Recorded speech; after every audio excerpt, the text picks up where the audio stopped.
Hello learners, in this class we'll discuss design of footings under walls or wall footings.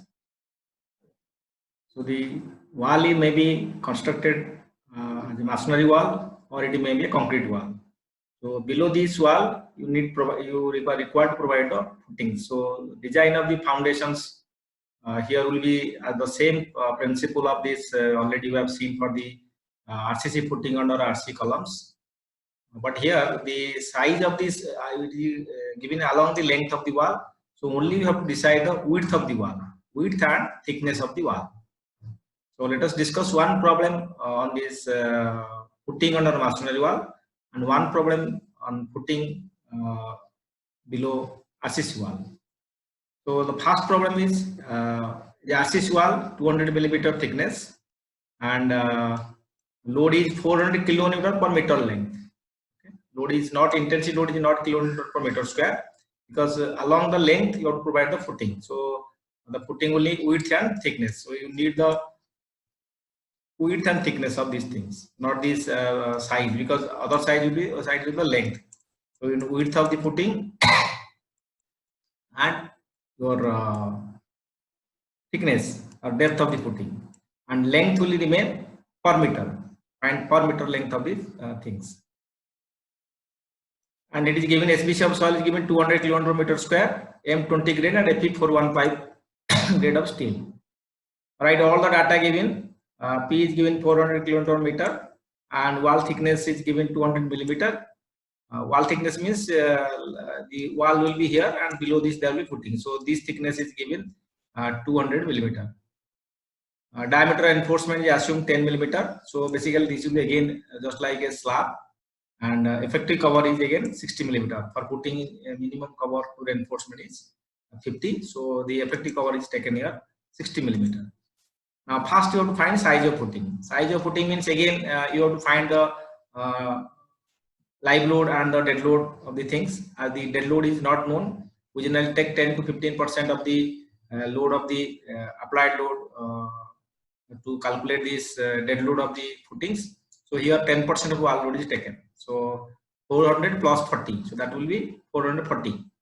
So or we multiply 1.1, 10% excess. Divided by SBC will give the width of the wall required. Now width of wall comes 2.2 meter, but you adopt more than that required. So it is 2.5. And what is the load per meter square means if you take 1 meter length and width of this section, that is 2.5, so it is come 160 kilonewton per meter square, or you can say also if it is 1 meter length, it is 160 kilonewton per meter length. So now the critical section for maximum bending will be at the face of the wall, like we have seen in the code also for the footings. That is your critical section for bending. Critical section for bending is taken at the face of this, at the face of your column. Similarly, at the face of the wall, if you draw the size per meter length, you'll find out if you take per meter length of this wall, cross sections, the plan. So this face, so this is being considered as the, here is a wall, so you will consider as this critical section for bending. So it is at the face of the wall. So let us calculate the bending moment. What is the bending now? If this is the critical section, what the cantilever part, the total was B. Okay, so this is B. So like your rectangular footing and square footing. This is the B, and this is the width of wall B, small b. So this distance will be B minus B by 2 at the cantilever projection. B minus B by 2. This to this. Now total load will be, you multiply with this intensity of load into B minus B by 2, then that will the force where it will act at the center. So the center will be equal to our distance of B minus B by 4. So this is B minus B by 2, half of this will be B minus B by 4. So force into distance will give moment. So it will find B minus B by 2 into B minus B by 4. So this comes out to be B minus B whole square by 8. Okay, so this is how the values get P1 whole square by 8. And here the wall is taken 1 meter. So this meter length, the wall is 1 meter, and multiply 1.5 to find the ultimate load. So this gives 158.7 kilonewton meter. That is the loading on this wall. Now, the slab designs, you find this thickness of the or depth of the footing. So depth of footing will be mu by rb, or Fe415 and M20. The R value comes 2.76. That's the limiting moment. Again, this maximum bending moment is equal to the limiting moment of the section as a balance section. So B, again you see here B naught, it is here L is taken. Okay, 1 meter. 1 meter is taken as the length, per meter length, because we have taken B. So per meter width you have to find out. So now this value comes out to be 250 is considered in against 239. 239.79 millimeter is coming. It comes at the effective depth. So provide 250. Once you find this value of D, then calculate this area of reinforcements. So like the other problems, calculate the formula area of reinforcement 0.5 FCKD into here. Again, 1 unit is taken. Okay, 1 unit length is taken 1000. So you calculate the values. It comes 2138.75 millimeter square. Now using 20 mm bars, you can find the number of bars required for this along the width. Number of bars comes out to be AST by pi by 4 pi square. So what is the spacing of bars? At what distances the bars will give in? So it will come 146. So provide 20 mm pi at 140 millimeter center of the things. So what is AST provided? Again you calculate the same formula and just change the spacing. We will find out it is 2244. So against 2138.75 millimeter square, we have provided 2244 millimeter square. So it is okay. Now, what is this longitudinal reinforcement now? The longitudinal reinforcement will be the minimum reinforcement. So the overall depth is 250 plus 60, that is 310 millimeter. And just like slabs, so they will just like slabs and the per meter you are calculating. The longitudinal reinforcement will be 0.12% into 1000 into depth, overall depth, not the effective depth. So it comes 372 and use 10 mm5 bars for the nominal bars. So it comes out to be 211.12 millimeters. So provide 200. So the main steel is 20 mm at the rate of 140, and the transports or this distribution steel or longitudinal reinforcement, what you may say, this is 10 mm at the rate of 200 center to center. Now you have to check for shear. There will be one way shear only in the walls. The 1 way shear will be the critical section as a distance D from the face of the wall. So it will take this face of the wall. So what is distance D you have to calculate. So this is the face of the wall. You can take at a distance D. At a distance D, what is the force? What is the force?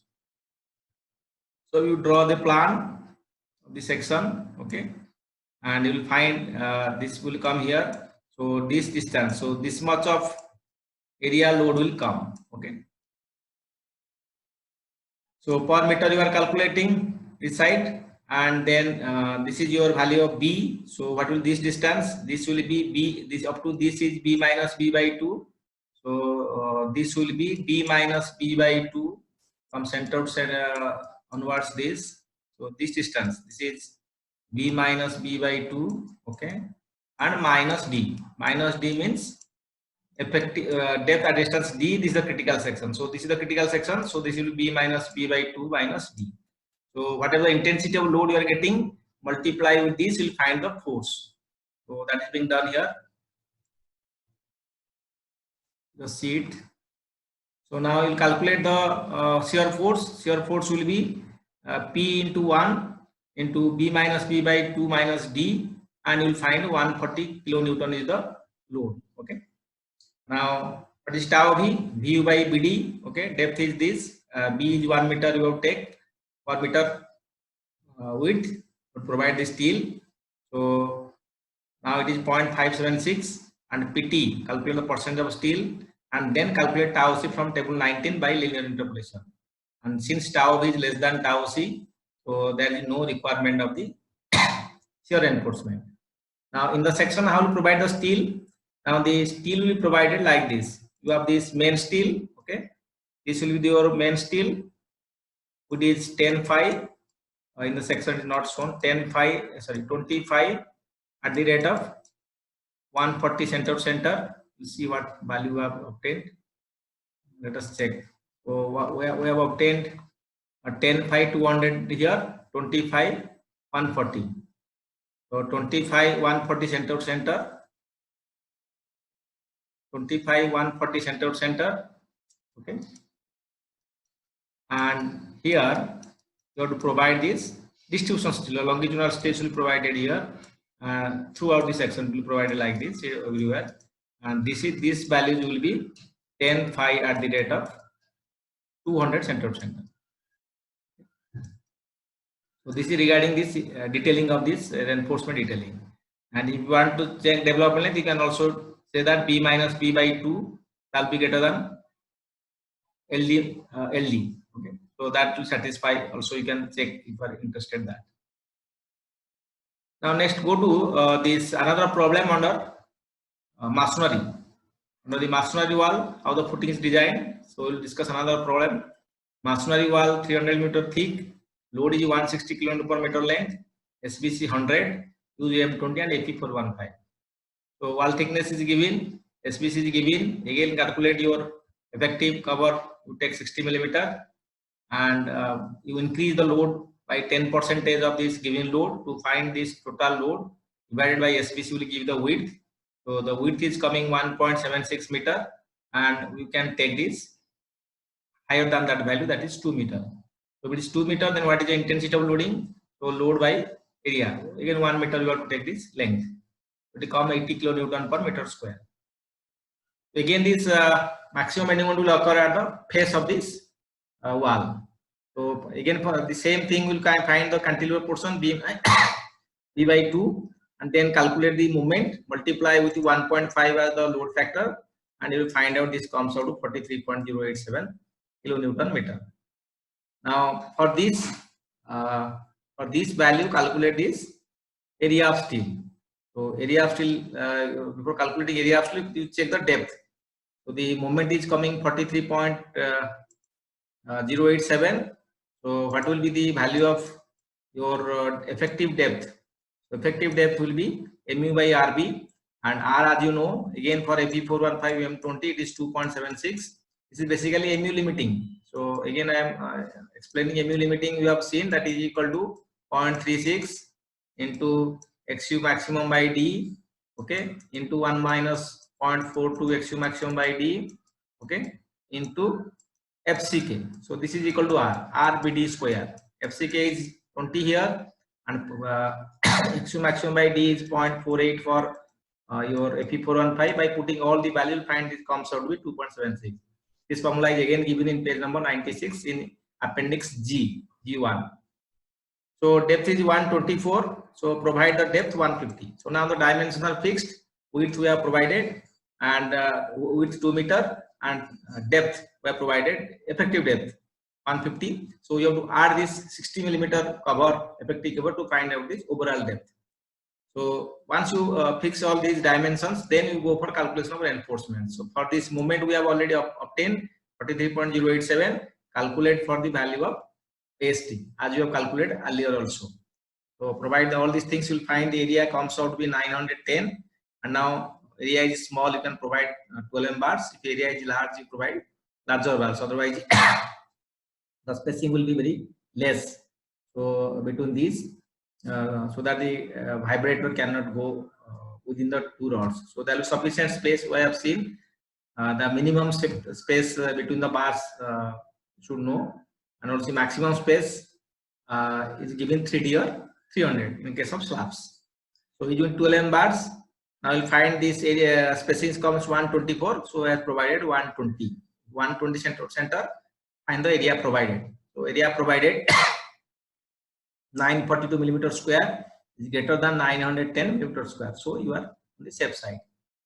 And but the longitudinal reinforcement at the minimum reinforcement will find out 0.12 percentage of the total cross sectional area. So it comes to 52, and providing again bars of 10 mm bars, you'll find this comes out to be 314 center. So you provide 300. Maximum you can provide 3D or 300. So 300 center to center longitudinal reinforcement, or you can may say the distribution scale, whatever you may call this longitudinal reinforcement.